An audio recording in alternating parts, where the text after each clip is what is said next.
Hello, everyone. How are we all doing tonight?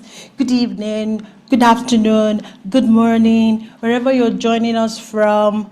Oh, okay.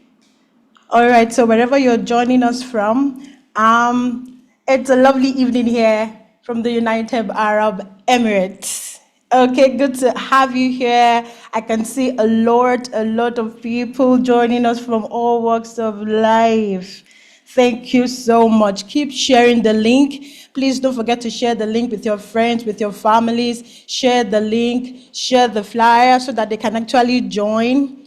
Okay, because tonight we'll be discussing a very important topic that has to do with everyone. Everyone. So please, wherever you are, go ahead and share the link, spread the word.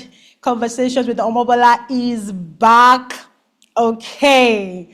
All right. So this is our first live session on Conversations with Omobola.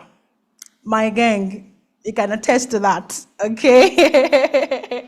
So we're going to be having loads and loads and loads of more live sessions like this, so we can actually be discussing one-on-one directly, all right? So it's one of your feedbacks that we got, and we're actually working on it, okay? We're actually working on it.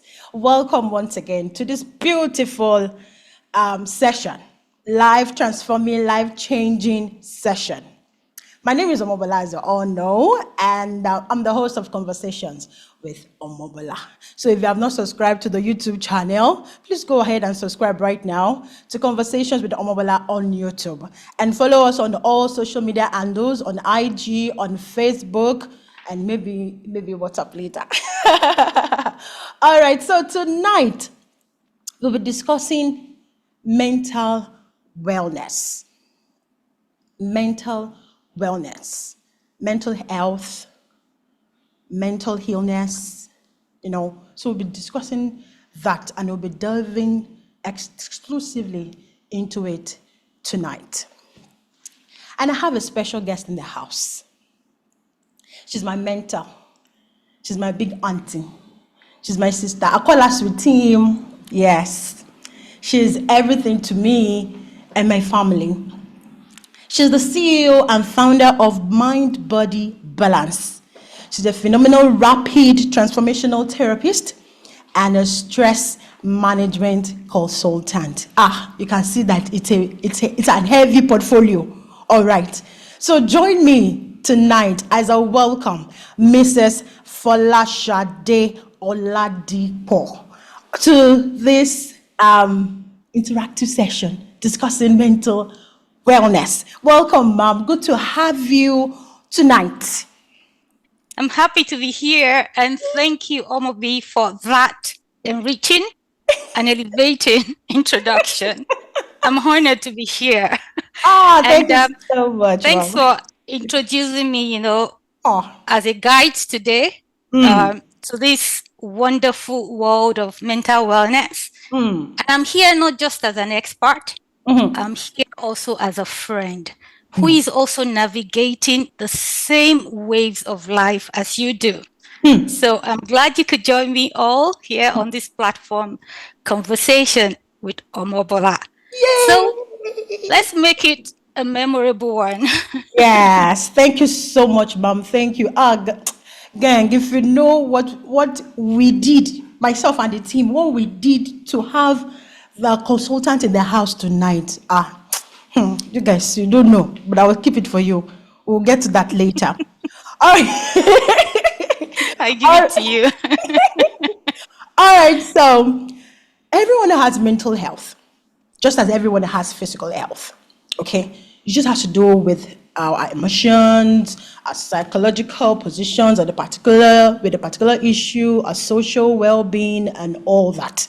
Okay, so I'm not the speaker tonight. I'm not the consultant tonight. So I'm just going to be asking. Now, yes, please don't forget, if you have a question that you want to ask regarding this particular topic, please send it to the comment section. Okay. And if you feel that, or you don't feel comfortable typing into the comment section, you can actually send it to me directly on the comment section. I will just read them out. Okay.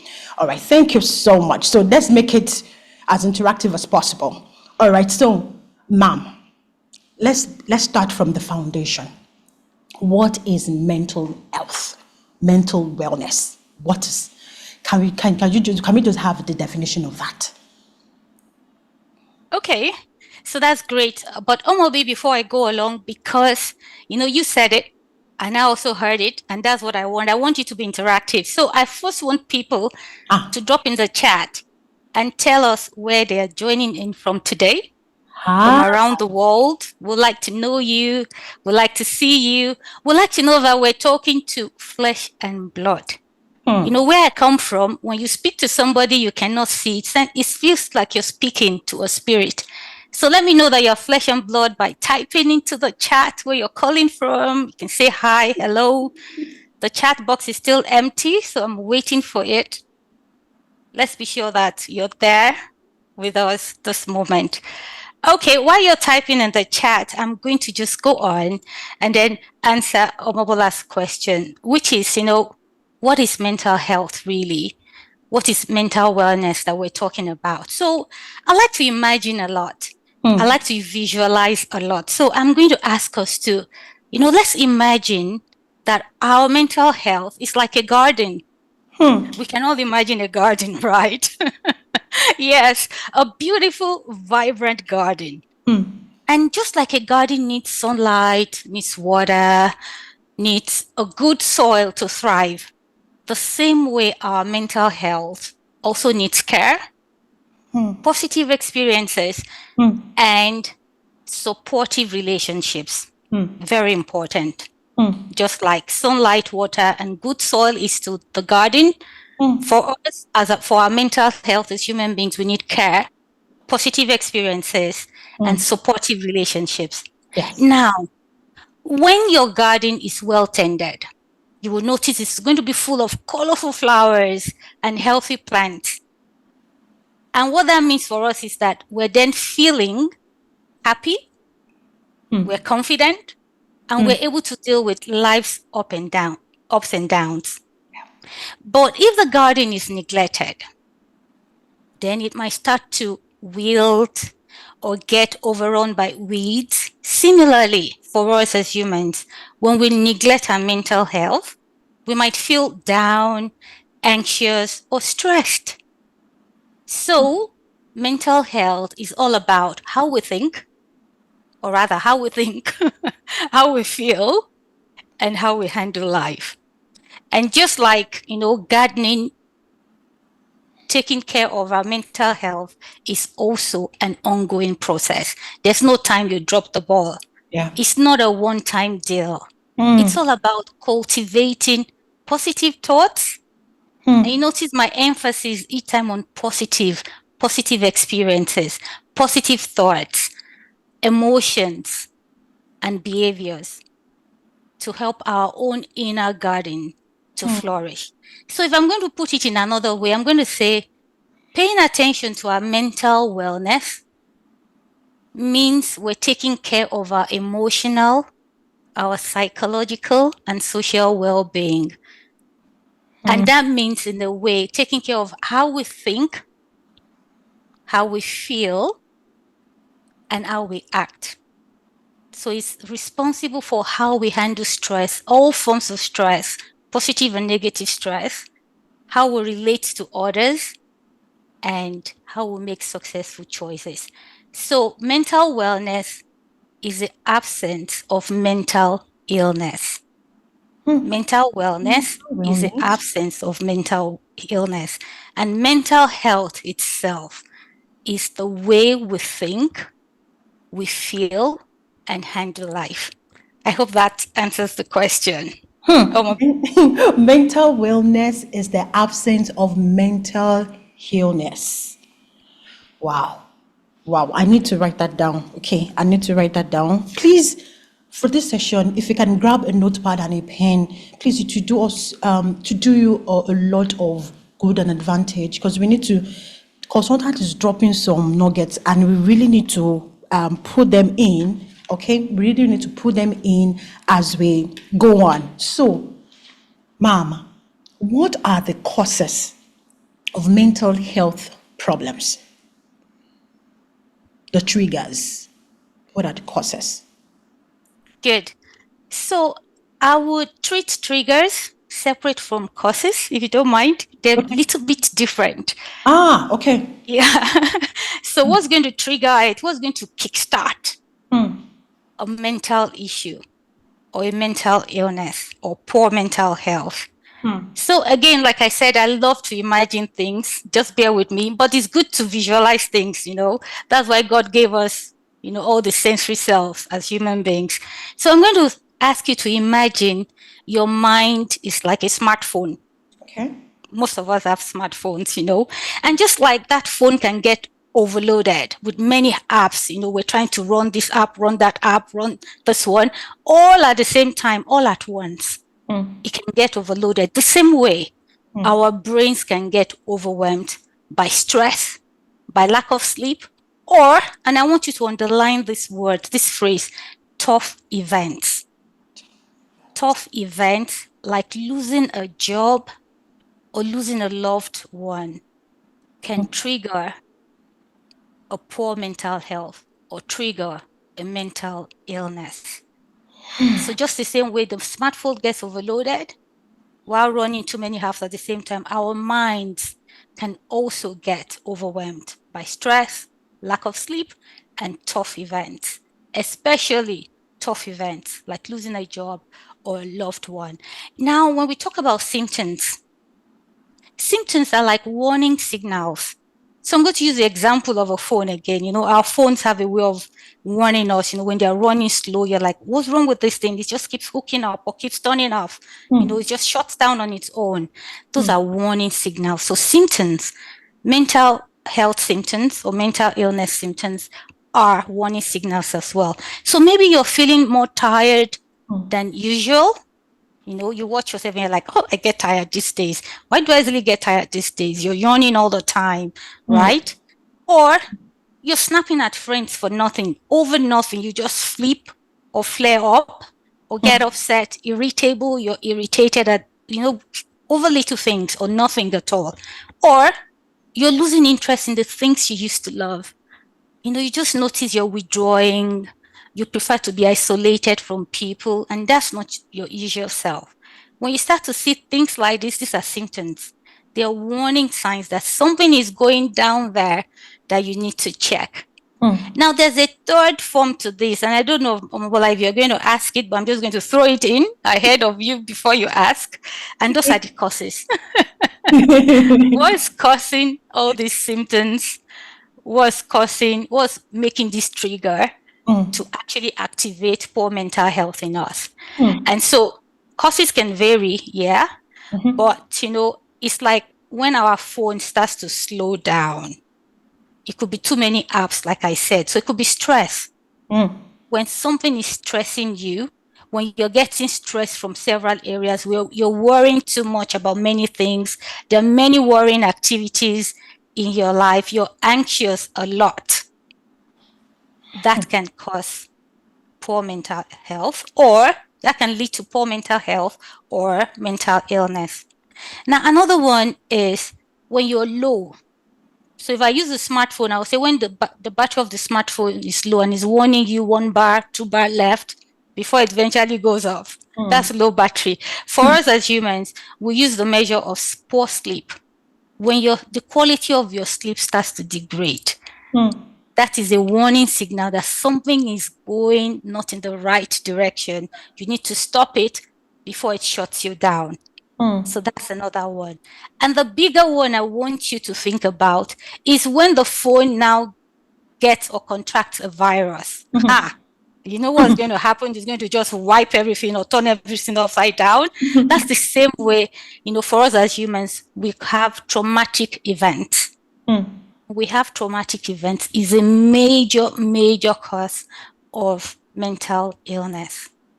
We can talk about traumatic events later if you have time, but really traumatic events, tough events. I gave examples of tough events earlier, losing a loved one, losing a job, losing a limb, losing a function of the body can also result in such things. It just triggers the traumatic emotions in us.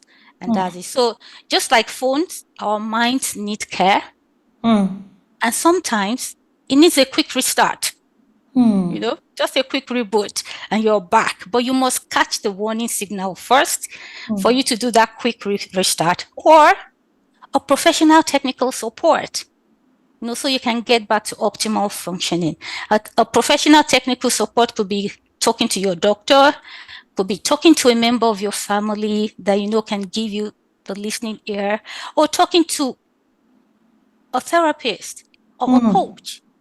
Somebody that will listen and get you and feel you so that you can get back to that optimal functioning. Omobi, before we go back to you, I'm checking the chat and I'm not seeing much. I'm seeing Dami from Canada. Dami, I see you. Joining from Nigeria, Mutilayo. I see Yinka also joining from Canada. I see you. Thank you. Thank you so much for joining. I see Adil. Okay, that is Leke, my man from United Arab Emirates. All right. I see Kemi. Hello from Lord's Minister. Thank you so much. I got you. I see you. Catherine from Kigali, Rwanda, all the way from I wanted to say my fatherland, my forefatherland. That is fantastic. I love the chat. It's blowing up. Please keep it coming.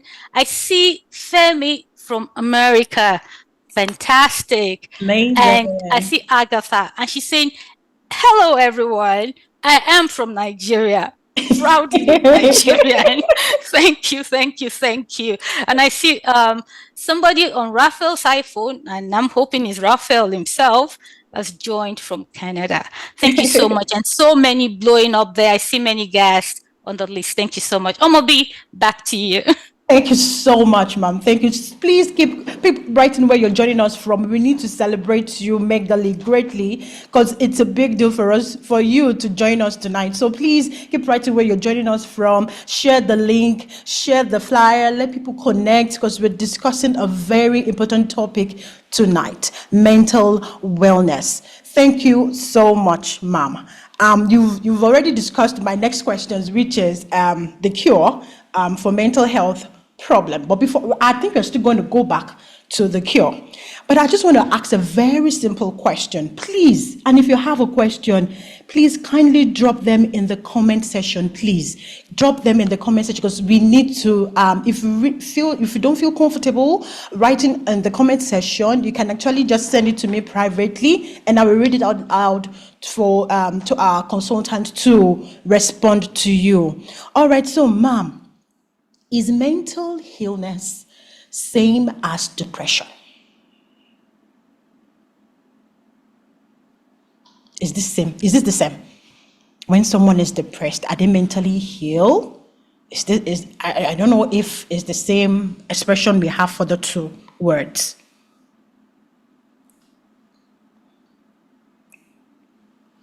Can you hear me, ma'am?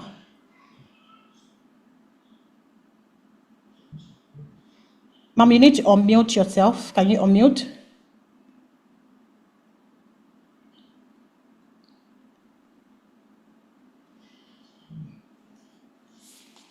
Okay, can you unmute?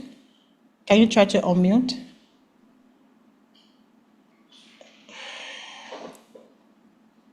Okay. As we're trying to get our consultant back. Okay, back to speak. Oh, she said she can't unmute. She was trying to unmute before. Okay, it's going back and forth, right? Okay. Please, let's drop our questions on the chat group, in the chat session, sorry. Let's drop it on the chat section so we can actually discuss them. Okay. Ma'am, can you unmute now? Wow. The devil is a liar. It's going back and forth. Like she said earlier, mental wellness is a positive state of mental health, really. And mental wellness is a lifelong process to strengthen our mental, our emotional, social, and psychological resources. So our health is a big deal. It's a big deal to God. Even the Holy Word says that God wants us to prosper and be in health, even as our soul prospereth. So God, having a good mental health is a big deal to God. And it should be a big deal to us as well. Okay, Mama, you back? Ha, this devil is a liar. Great. Yes, I'm back. Yay! Nothing can stop this. This is Yes, unstoppable activity. yes, Nothing can stop it. All yes. right. I'm excited to be back. And Omobi, Ha, that was a great question. And of course, a great recap of what we've said. Thank exactly. you. You're You're a most welcome, fantastic Mama. student. You've learned thoroughly. Yes, So Mama. going to the question, and if I recall correctly, you asked if did you say is depression mental illness or is mental illness Same depression? as depression. Or same as depression? Okay. It's a great question, like I said, but I'm going to ask us again to visualize and think. Okay, So okay, let's think of mental illness as an umbrella. okay. So that's a big category, that covers a lot of different conditions, different mental conditions like anxiety, bipolar, and yes, depression itself. So is mental illness the same as depression? Not quite. It's like asking, if a square is the same thing as a rectangle. So we know that we have many squares in the rectangle, and the rectangle can be a square, but not all rectangles are a square. So in the same way, depression is just one type of mental illness, while there are various other mental illnesses that we could have, like anxiety, burnout, grief, and all sorts that we can have. I also mentioned bipolar earlier. Schizophrenia is another one. Different mental illness conditions that we can have. Depression itself specifically involves, persistent feelings of sadness. You have this low mood all the time. You try to shake it off, you try to excite yourself, but it's just not working. You're persistently feeling sad. You have lost interest in things you used to like, and then other emotional and physical problems also show up in depression because you're consistently, down that way. Excuse me. But, like I said, just like there are many types of rectangles, there are many types of mental illnesses too, and depression is just one. And depression, like other outcomes like anxiety, burnout, frustration, anger, grief, they are all emotional and physical warning signals telling you that you need to face and deal with something that has happened in the past, or that is happening in your life right now. So that's where I'm going to put it. I hope I was able to answer the question a bit, Bola. Yes, ma'am. You were able to answer the question, but I want us to bring it to a real life scenario. Okay, a lot of people feel that being depressed is not it shouldn't be heard that I'm depressed, or some are even depressed. They do not know that they are depressed. So how can we know, or what are the symptoms we get when we get to that point that this is a full-blown depression, and this what we should do, the next step we should take once we get to that particular point with real life issues, real life experiences.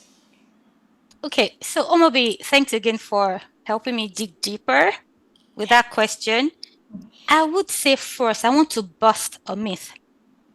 I want to bust the mental health myth. Most persons feel when they say I have a mental illness, they think something is wrong with their brain. Exactly. Society feels, oh, something is wrong with our brain. Something is wrong with his brain. No way. Sure. If you have a mental illness, your brain is okay. If there's something you're going to take away from today, if it's just a single thing, let it be this point, that mental illness does not mean anything is wrong with your brain. Science has proven it. We had the wrong notion in the past. We had the wrong conception in the past. But in the last 30 years, research in the last 30 years has proven to us that mental illness is not about our mental capacity or about our brain. It is not. Okay, so that's set apart. Now, let me talk to depression. How do we know we have depression and what are we to do? Now, I mentioned earlier that, depression is just like an emotional signal or physical signal telling us that something else is going wrong. So, and the way you know is, I think I also mentioned some of this earlier, you find that you're constantly sad. You're just moody. You don't know why you're moody. At times when I'm sad, I know why I'm sad. If my husband refuses to give me money, at times I could be sad and I will act up. Yeah. If I'm hungry and I can't quickly get to food, I can get upset, things like that. So at least I have reasons. And immediately I eat the food or immediately it gives me the money or the attention that I need. If my husband gives me the attention that I need, I get back to my happy, jolly, jolly going fellow and I'm good. I've forgotten that I was even sad a moment ago. That's the way it is for mental health or mental wellness. But when there's an illness coming in, I'm unable to get back to my normal position. So even if I'm sad now and there's something exciting me to be happy that I would normally be happy about, it doesn't excite me. I find out that it doesn't excite me anymore. If my husband gives me the attention I need, I still don't get that. I can't lift myself out of that sadness. I'm just in there. I get pulled back there. Like, it's almost like I don't have control over it. It just comes over me. That heaviness, that brooding comes over me. I don't interact like I used to. Maybe if I was extroverted, maybe I liked going out. I was gregarious. I talk, that's how I feel energy. People's energy, they feel my energy.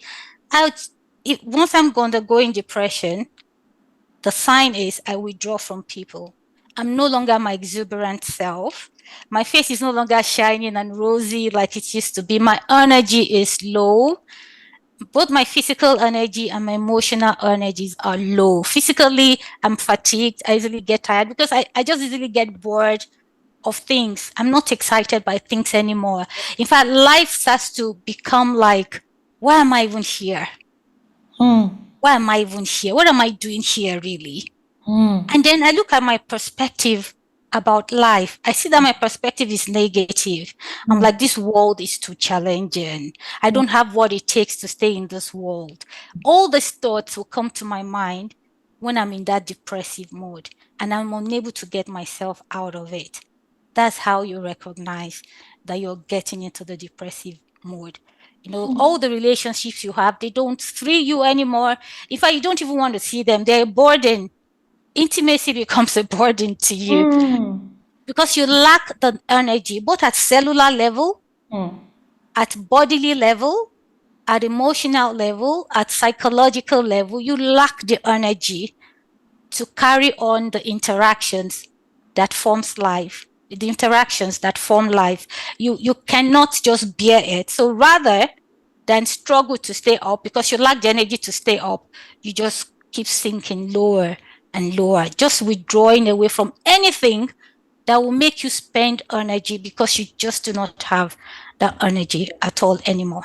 Wow. Those are the symptoms of it. Yeah. Okay. I think there was another question you asked in there. I'm not sure if I answered it.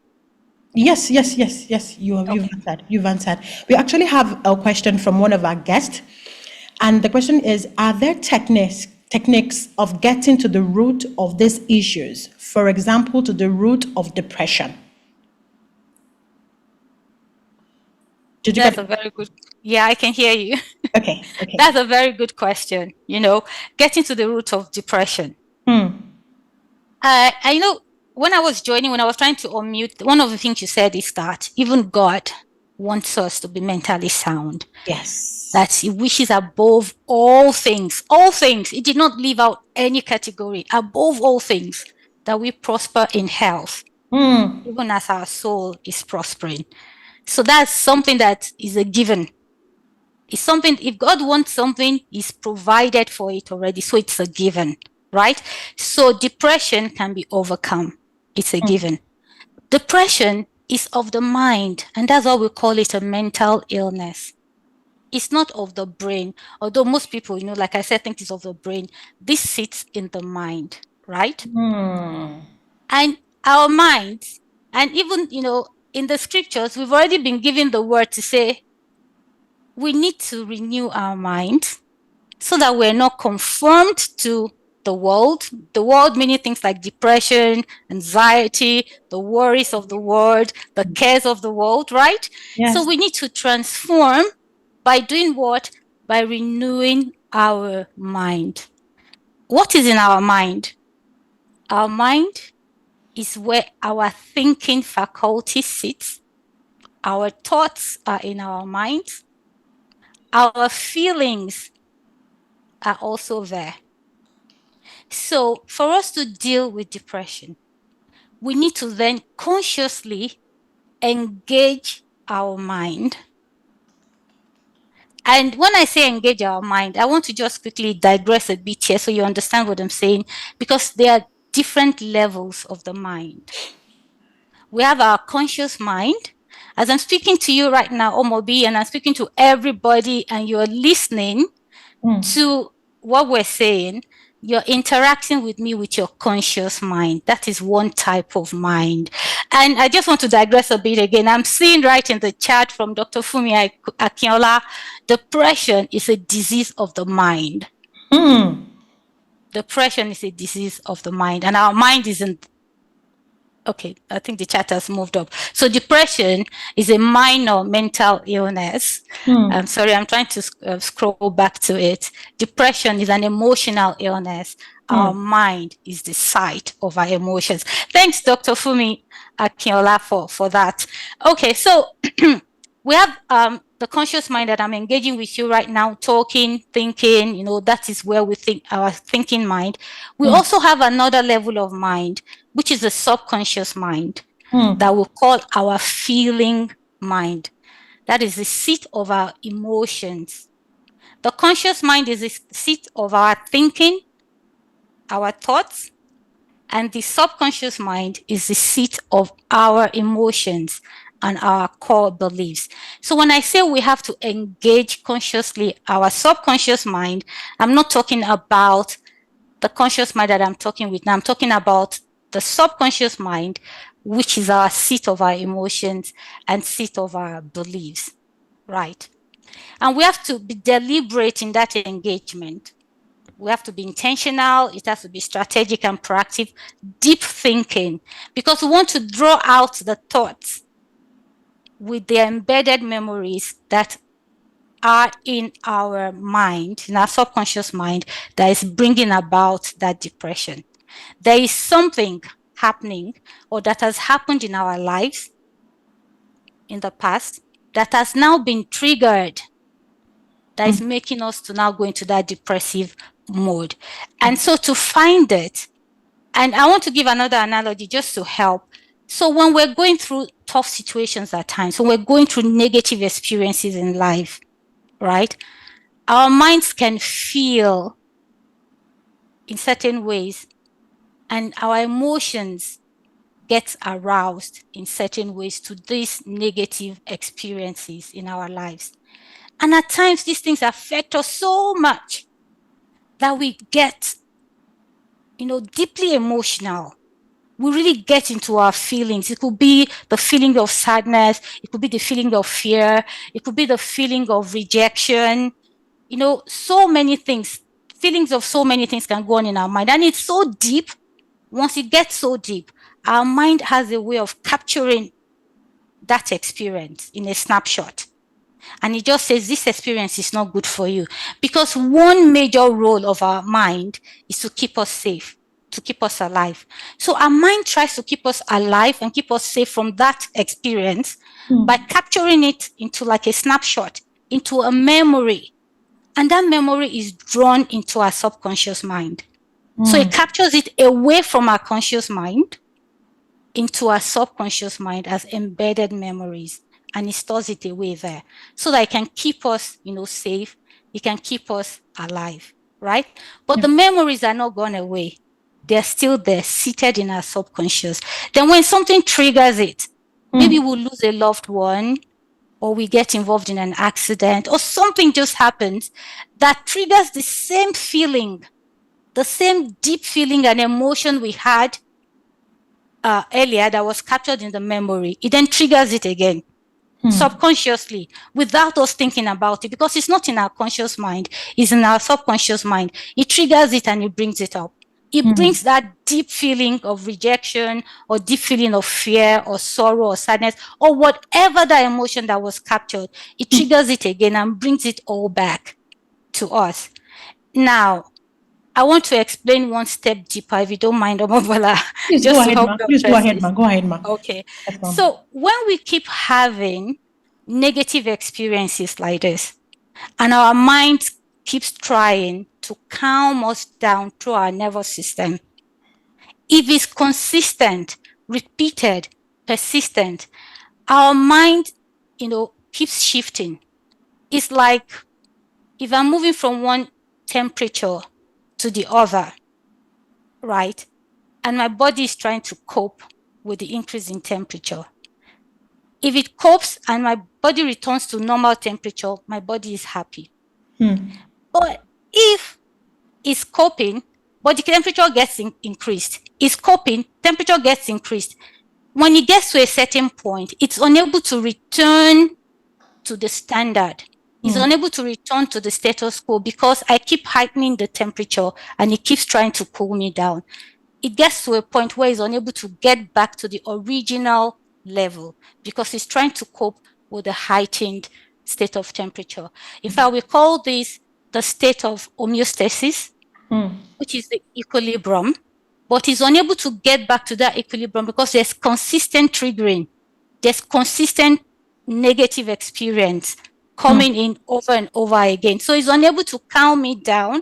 My nervous system is unable to calm me down to the normal level it's used to. So there's a higher level now defined. And that higher level is not my normal level. And so if the triggering continues, that's how it overwhelms my mind. It overwhelms my nervous system because my nervous system cannot cope. My mind is thinking, well, I keep trying to stop this thing. It's not stopping. I keep trying to stop it. It's not stopping. Let me just calm down and withdraw because I don't seem to be able to stop it. And then that's what gets you to that state where emotionally you withdraw, your energy is low because you've been trying to keep up with the energy of the negative experience. It's not working. So your mind just withdraws into that low state of energy. And then, of course, allows the depression to thrive because you do not have the energy anymore to cope with what is happening. The shift, I like to call it the shift. So I don't go too much into the science of it. I just call it the shift. The shift has happened and it doesn't return to the normal homeostasis. It doesn't return to equilibrium. So it gives the opportunity for the depression to continue to sink in deeper and deeper in that state. Ma'am, this process, is it the one that leads to suicidal thought as well? Yeah, it does. Because, excuse me, like I explained, thoughts come to your mind. And that's why I said our mind, is the seat of thoughts, subconscious mind, the seat of emotions and core beliefs. So it comes to our mind, when we look at the world, it gives us a different perspective on life. We have a different outlook to the world. We're like, the world is challenging. The world hates me. We have people's perspective. We look at people and be like, well, this person is thriving. I'm not. This person is not helpful to me. Nobody wants to help me. We generalize things. Nobody wants to help me. Everyone hates me. Nobody likes me. what am I even doing here then? What is my essence in this world when I'm not loved or liked by anybody, when I'm rejected, I'm abandoned, and I feel sad all the time? So what is in it for me anymore here? Let me go somewhere else. And that's it. So suicidal thoughts can start to come in based on that, especially when we're in isolation and we're not talking to anyone that can help us, alleviate or at least explain some of these things and get us out of that mode, or get us to seek professional help, get us to see our doctors who can, help us, who understand this thing and can get us out of the mode. So that's how we sink deeper. And before you know it, and the suicidal thought is very easily entertained by somebody in a depressed mode, because a person's emotional mind is not that active. Active positively anymore. So negativity sets in. It's easy. In fact, I want to tell you something about our minds again. It's easy for us to dwell in the negative than the positive.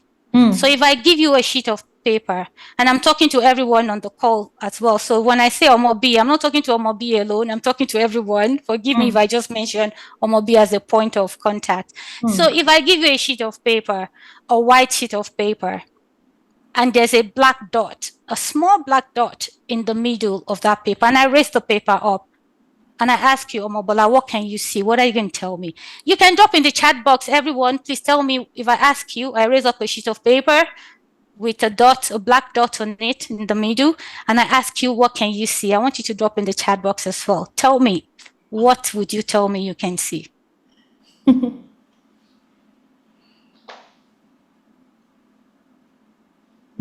I'm waiting. Paper. Exactly. And the dot on it. Okay. Omobi, what can you see? I have my sheet of paper with a black dot on it. I can see the black hand. dot. I can see my hand. Okay, I dropped my hand. Yeah. My husband says you can see, many will say the black dot. It depends on the size of the black dot. The black dot. Okay. All right. I think I'm seeing more of the black dot. Yeah, which is true, because the black dot is actually on the paper and then you see it, right? I'll tell you other things you will see. There's an expanse of the color of the sheet that I'm holding up. If it's a white sheet, there's an expanse of the white sheet that is up. There's a perimeter of that sheet. There are the angles, the four corners of the sheet. Let's assume it's an A4 or A5 paper. There are four corners to that sheet. There are apexes, at the end of the different end of the sheet that we've not seen. But invariably, most of the time, we will see the black dot first. That's just an example to say that, in a way, we have the tendency to see the worst, to see the bad part, to see the part that is not working. So if we already have that tendency, when we're in a depressive mood, when we're in depression, it's a lot worse. I don't want to say 100 or 1,000 or 1,000,000, but it is a hole that is already like deep. It's a lot worse. So you can imagine how easily how easily depressive thoughts can turn suicidal. Very easy. Sure. Yeah. True. Thank you so much, ma'am. We're still discussing mental wellness, and this is Conversations with Omobola. This is our first live this year, and we hope to have more. And if you have not subscribed to our YouTube channel, please use this medium to subscribe to Conversations with Omobola on YouTube. We still have the CEO, Mind and Body Balance, Mrs. Folasade Oladipo, still in the house. She's a seasoned therapist and a stress management consultant. Ma'am, a question was asked in the group. What would be your advice to those undergoing depression? Thank you. My first advice, right, before I go into the deeper, things, first is, if you think, even if you just think that you're not yet sure, right? You only just think, oh, am I depressive? Am I getting depressed? You only just have the thought, please seek help. Seek help. Seek help, professional help. Talk to your doctor. Doctors know who to refer you to. Doctors know how to treat you. Doctors know what to say, right? If you don't want to get to a doctor, let's assume that you are the type, you just, in your psyche, you just don't want to talk to a doctor, right? Talk to someone, family member, a friend, a stranger, a good Samaritan. Talk to somebody.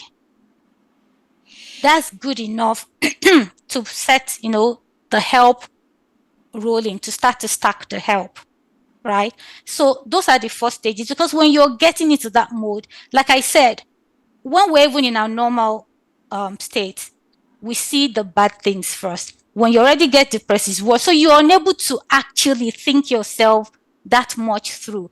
But with the help of somebody looking at you and engaging, you can see patterns that will indicate if you're actually, depressed or not. They will see the pattern. So that's one bit. The other bit is, let's even assume that, you're in a place where you cannot contact anybody at all. Let's assume, I know this is far removed and it's not likely, right? But I'm just saying. Then, like I said earlier, you have to consciously engage your thoughts by yourself. You have to consciously engage your subconscious mind. You have to be deliberate about it. And the way you can do it is try and catch, you become like a thought detective. Yes, that's it. You become like a thought detective. You're trying to catch your own thoughts. You're going to catch your negative thoughts. And the way you do it at times is when you react to something in an abnormal way, that's not your usual way of reacting to the thing. And we're talking about depression now. That's why I'm using this example. If it's not your usual way of reacting to something, and you find yourself reacting to that thing like that from time to time, then you want to, sit yourself down and say, what happened before I reacted this way? So somebody going into depression at times, like I said earlier, would snap at friends or anyone over nothing. You just get irritated over nothing. If you notice that is happening to you, then you sit yourself down and say, before I got irritated or before I snapped at my friend, what happened?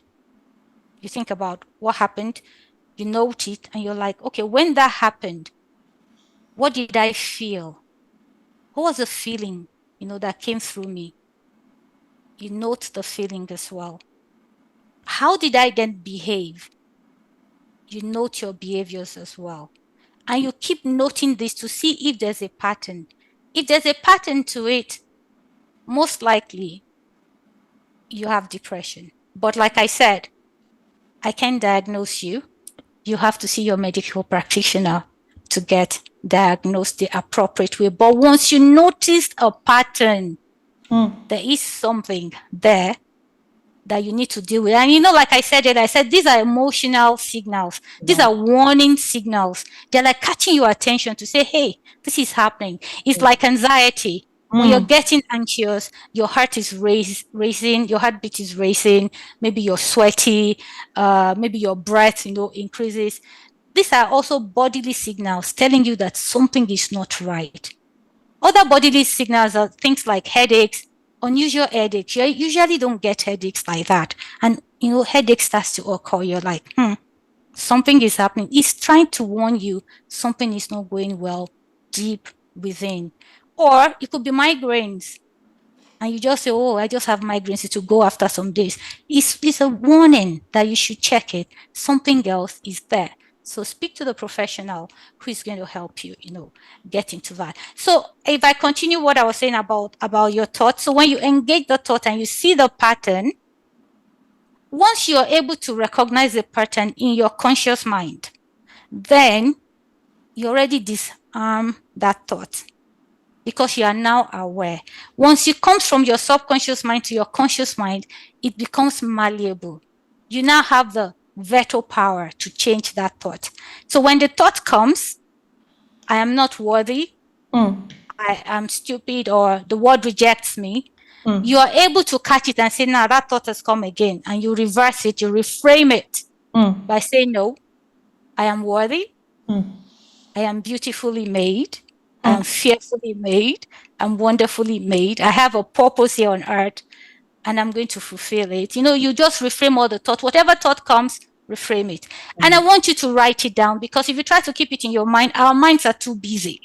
Our conscious minds are too busy. So when you're able to get that thought out and see the pattern, write it down. In fact, it's in the writing down that you will note the pattern, and you see that, okay, there's something repeated here that you need to break the pattern from. So that's how you can actually break it. If you keep reframing it to positive, then it can get you out of that mode. If you're able to do it, it's difficult. Even to catch your thought, I tell you, it's difficult. So you may be unable to do it. That's why I said seek professional help, because the professional help will help you get out of that mode better than you can help yourself. Okay, so another question just rolled in now, asking that what do I do if the support doesn't help, if the therapy doesn't help, if seeking the help, the medical attention is not helping? What else can I do on my own? On your own. And, it's still back to the same thing, because that issue is in your mind. And you can only unravel it by bringing it to your consciousness. Self-awareness is the first step. Good. So being aware of the thoughts that are causing this situation is going to be something you have to do. And I'm saying seek professional help because it's difficult to do on your own. People can do it. I've done it on my own before. I've done it on my own several times. So I know that it's possible to do it on your own. But when I was growing up, I thought that was the way everybody operated, that you could actually do that for yourself. Everybody, I thought that was a normal thing. But as I grew up, I realized, no, it's not everybody that can do that on their own. Some people will need support. Some people will need professional help to do it. But if you said those are not working for you, my first answer is, like I said, self-awareness. But then my second answer will be try another professional help. If the one you're seeking is not helping you, it's not serving you the way you want, try another one. Oh. Try another doctor, try another therapist, and to get to that. And there's something that I want to tell you again. If you're doing talk therapy takes a while. It's not instantaneous. So, don't say it's not working. It's not instantaneous. So you may have to keep at it for a while. You may have to keep at it for 6 months, 9 months, 3 months, even a year before you get a breakthrough with talk therapy. So it depends on what type of therapy that you're seeking. If I talk about the therapy that I know a lot about, which is a therapy I practice, which is a rapid transformational therapy, is actually rapid because it's fast. Okay. And that's because I can help you, I can guide you into your subconscious directly to fish out the pattern. But that's where I will keep it. I'm just trying to say therapy. If it's talk therapy, don't be too quick to judge it. It could take a while. And different persons need different level of therapy when it comes to talk therapy. Some people are faster, 3 months, they have their breakthrough. Some people 6 months, some people 12 months in talk therapy before the breakthrough comes. So give it some time. True. If on this call and you're depressed, I just want you to know that you're not alone. You're not alone. For the fact you're on this call, your healing has started already. Okay? And our consultant in the house is a rapid transformational therapist. All right, our details has been shared on the comment section. You can actually reach out to us personally via email fo@folasadeoladipo.com. You can actually visit our website as well, Folasadeoladipo.com. All right, just reach out if you need to seek help and you cannot discuss with any of your family members, you cannot discuss with your spouse, just reach out to her. She's ready to listen and help you out. You're not alone. That's what I just want you to know tonight. You are not alone. We have someone raising her hand in the comment section. Lady Gwen Media would like to ask a question. Ma'am, could you try and unmute yourself and ask your question? Please kindly permit me. It's not actually a question, but contribution, please. Okay, ma'am. Go ahead. Okay, so I'm lately, well, in the last couple of months, I became a mental health advocate, and it all came from my personal experience with depression, anxiety, fear, mental health issues. And then I wrote a book out of it. I just want to encourage people that therapy, psychiatric help, it's not a magical solution. It's like what the consultant said, it takes time. Sometimes it takes 3 years, 4 years, until you have that wholeness for some people. And, sometimes I know it can be really tiring, to keep talking. Lately, I was looking at Regina King, the American Hollywood actress who lost her son, like 2 years. The boy said to the mother, and then he said, "Mom, I'm tired of talking." I've been there. And sometimes unburdening can really be a lot of work. And you just need to, when she was talking about self-awareness as well, you just need to, number one, come to a realization that you need help. Because there are so many people that they will tell you they need help, but really they're not ready for that help.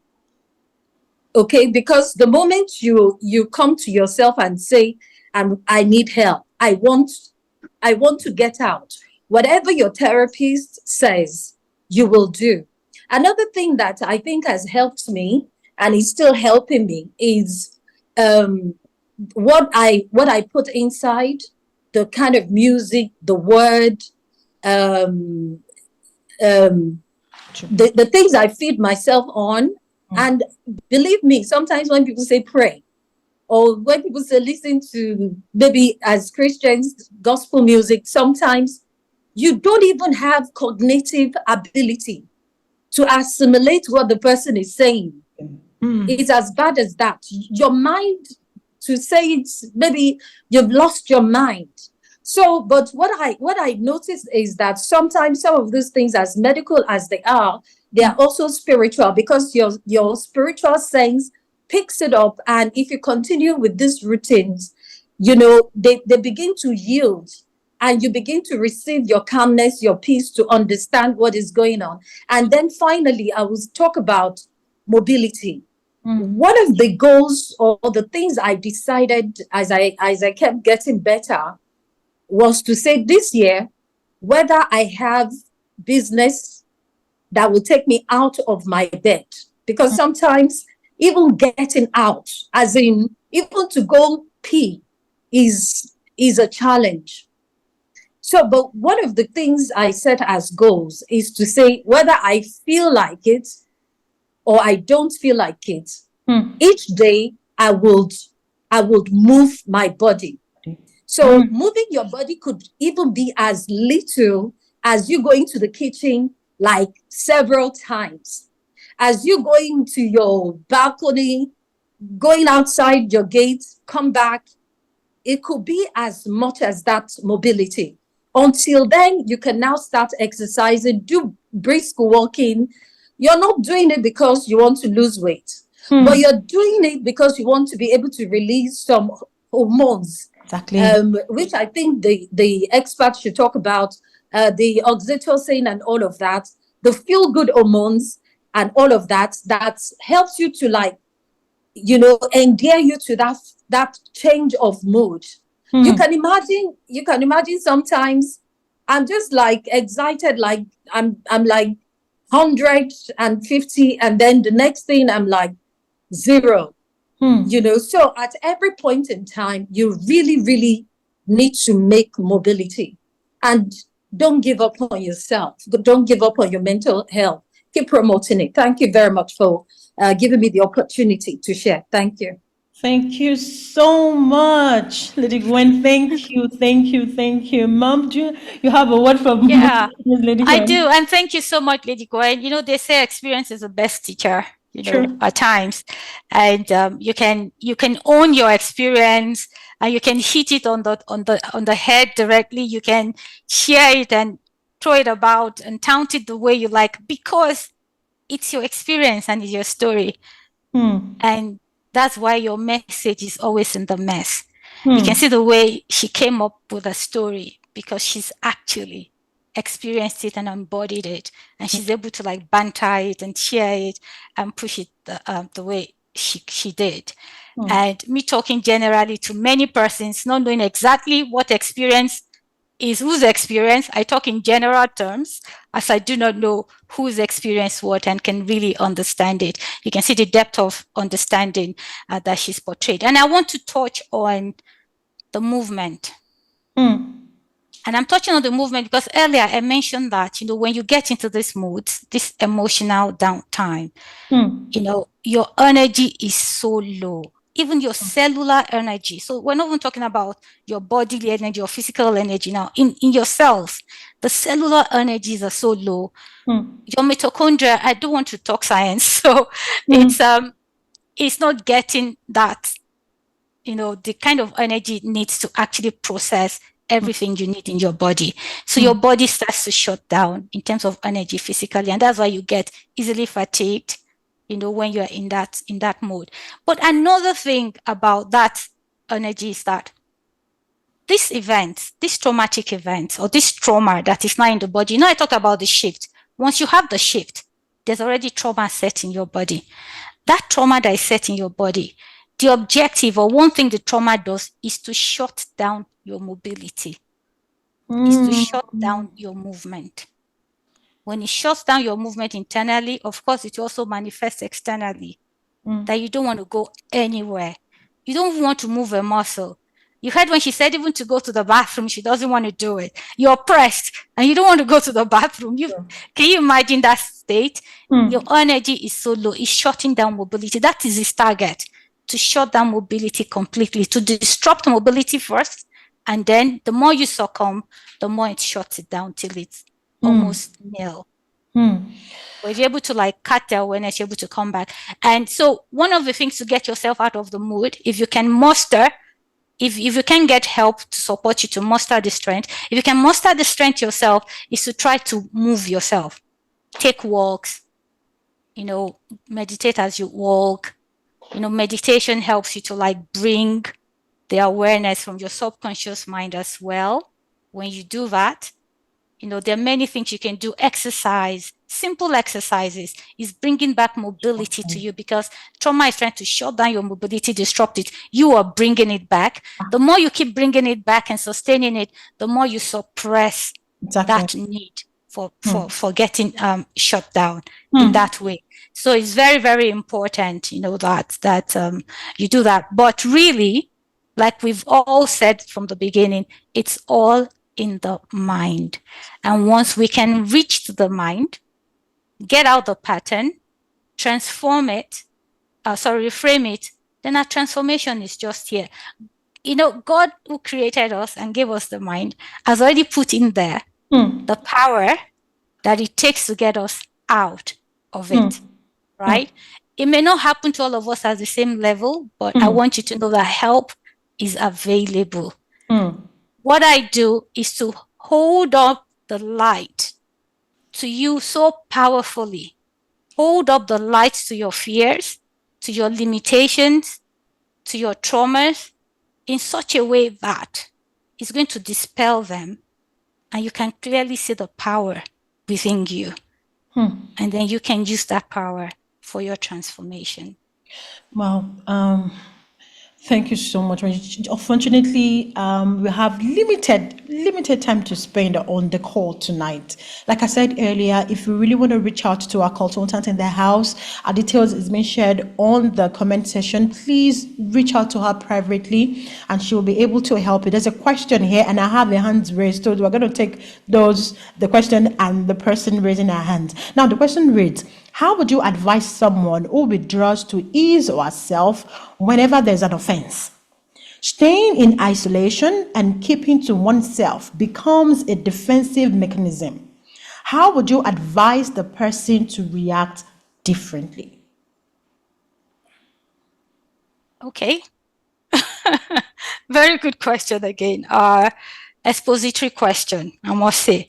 So when somebody is in that mood, telling the person, oh, you're doing it again, don't do that, doesn't help. Because the person is going to get more upset. right? What the person is doing is, in a way, is a coping mechanism that the person has learned. And we all learned coping mechanisms differently as we were growing up. I was trying to manage time, so there were things I wanted to talk about that I didn't go into because of time. As we were growing up, there are certain things we call like, childhood adverse experiences that we've had. Most of us, almost all of us, we've had adverse childhood events that has left trauma in us. So when you see somebody responding that way, that's a coping mechanism the person has developed, maybe to a feeling of lack of attention from somebody. So if I give you an example, growing up as a child, if I'm seeking the attention of my caregivers, maybe my parents or whoever I'm left with to care for me, and I don't get it, I start to get the feeling of rejection, the feeling of not being loved. So I start to develop coping mechanisms to help me not to break down, for my nervous system not to shut down. And one of the mechanisms could be that withdrawal, so that I don't feel hurt. I'm trying to seek your attention, you're not giving it to me, I get hurt. I tried next day, I get hurt. Over and over again, I will start to think, okay, I better stop seeking this thing, and then withdraw. So I develop it as a coping mechanism. So when I feel lack of attention, I do that withdrawal unconsciously. So when you're trying to tell the person is not seeing you, because the person, even at times when the person is self-aware, cannot help him or herself because it's a subconscious reaction. Is a reaction, a coping mechanism that the person has adopted from childhood and has stored in his or her, subconscious. So it's just like an automatic thing that happens, even when the person tries to prevent it from happening. But how can you help to get this person out of the situation? Is to, when the person is not in that mood, help the person see the pattern empathetically, not in a blaming way or challenging way, in a loving way. And you're addressing the issue, not the person. You're not saying, oh, you get into this defensive mode or you get into this mood and you isolate yourself. No. You say, whenever I do this and this and this and this, I notice that I just don't feel close to you anymore. I feel, there's a distance between yourself and myself. The person will not come up defensive because you're not addressing the person's personality. If you allow me to say that, you're addressing an issue you have observed from your own standpoint. So you're using yourself and not using that person. I feel a distance develop between us when I say, when I behave in this way to you, or when I speak in this way to you, I notice a distance develop. That person will then be able to say one or two things. Okay. Now, still in the line of a family, that question, there's a question that has just been asked now that is mental illness hereditary, and how does one address it in that situation? Is it? The questions they are getting deeper and deeper. Exactly. Is it hereditary? Mental illness, even though if you watch the line of things and patterns of things, you will say most persons will believe is hereditary. And I will explain why. But to answer the question directly, so that at least the answer is clear for us before we go into the expository, is no, it is not hereditary. But there's something in science that we call epigenetics. So it is not genetic because hereditary is in the genes. Okay. Is genetic, right? But there's something we call epigenetics, which is a layer on top of genes. Genes equals hereditary. Epigenetics is an expression of your genes, or how your genes are expressed. So if I have my genetic composition and I live in the North Pole, where I'll hardly see sun, the way I will express my genes will be different from when I live in Kigali, in Rwanda. The expression will be different, even though it's the same gene, right? That is one bit. The other bit is this, and why it is epigenetics is because, and why people say it's hereditary. So if anxiety is a mental illness, you will see that at times anxiety runs in a family, and that's why people believe, oh, it's hereditary. Anxious parents will raise anxious children. As a parent, if I'm unable to regulate my nervous system and I'm anxious constantly, I live in anxiety, my child will pick it up. In fact, my child will start picking it up from the womb. Sure. Because my heart rate, my heartbeat is a rhythm my child is used to. That's the music my child started to hear right from conception. That's what my child gets used to. The way I behave, the way I talk, is how my child will start to view the world as well.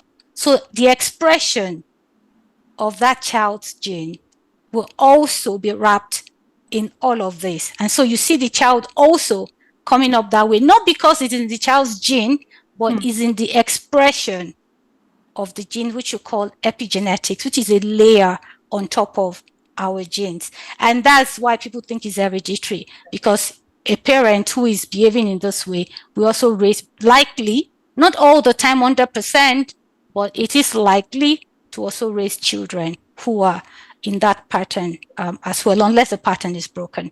Yeah. Okay. Thank you so much, ma'am. We'll be taking our last question for today, which is going to be live. Mrs. Deborah Lawal, could you please unmute yourself and ask your question, ma'am? Actually, it's a man. Good evening, everyone. This is Stephen from Lagos. Okay. This is my question. Someone is in crisis. You can see it's very obvious, and the person, I think, he or she also knows that it's incredible.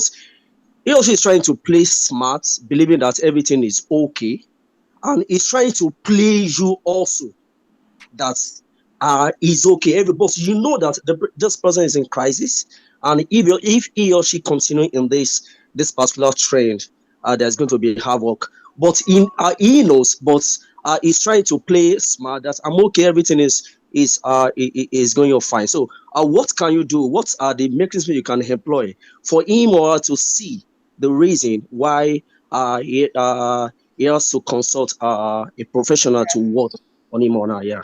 Thank you, That's sir. my question.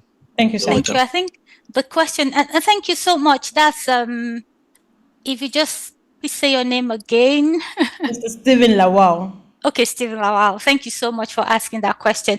The question, I'll also link it a bit to the person who asked about, what to do with somebody who withdraws and goes into isolation. We didn't quite finish that, because there are other ways you can help. Now, when we are family and close members to such persons, at times we view them and they also view us in judgmental lights. So our defenses are usually up. Rather than getting the support we need, we'll put a defense there. And also us trying to help them, we also help in a way that, the person views it as judgmental, so it's not open for you to help, right?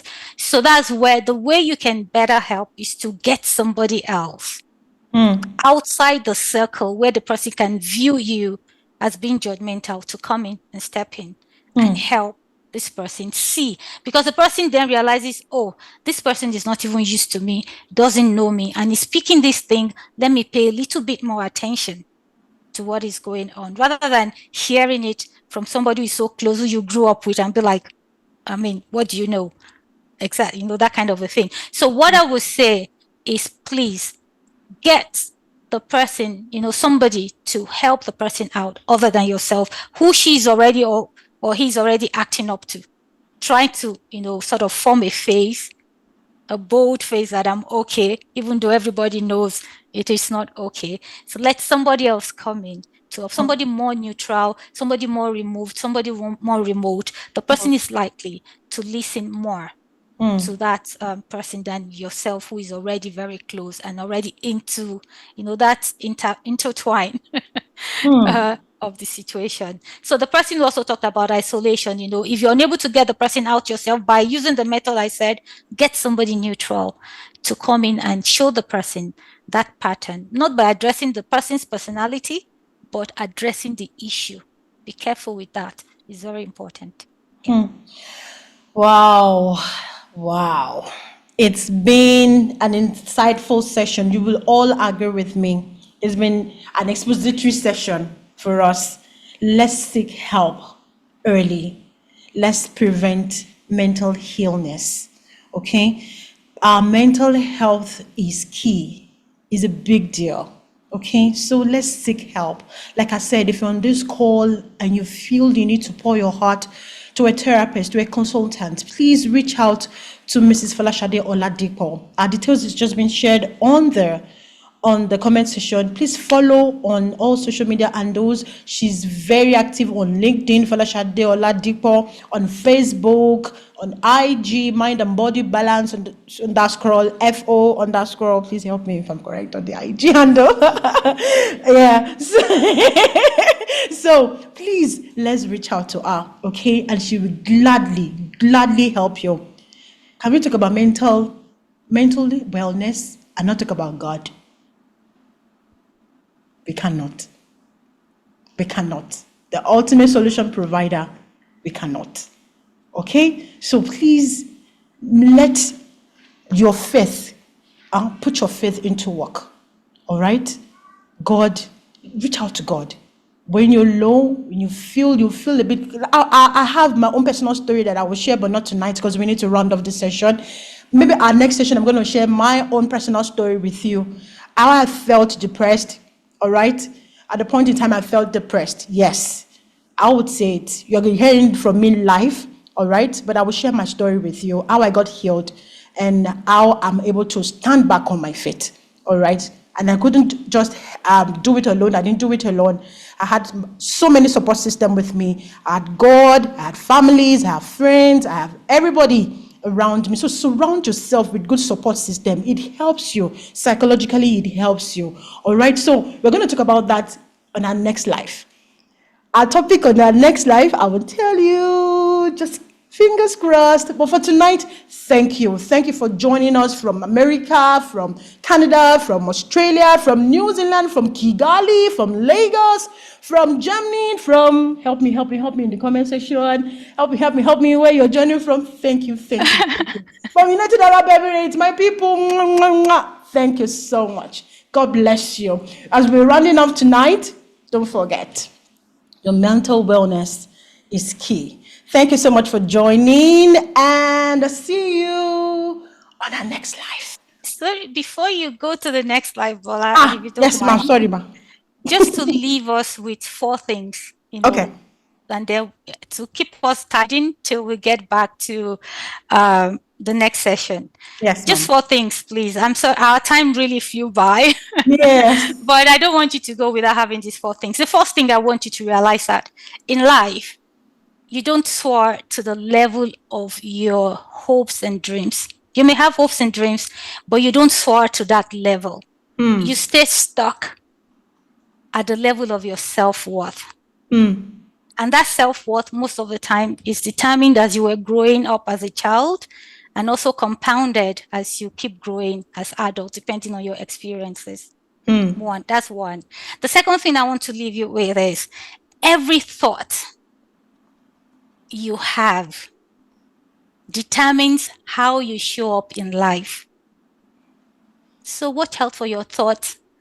Like the scripture says that, as a man thinketh in his heart, so he is. So watch out for your thoughts, because your thoughts determines how you show up in life.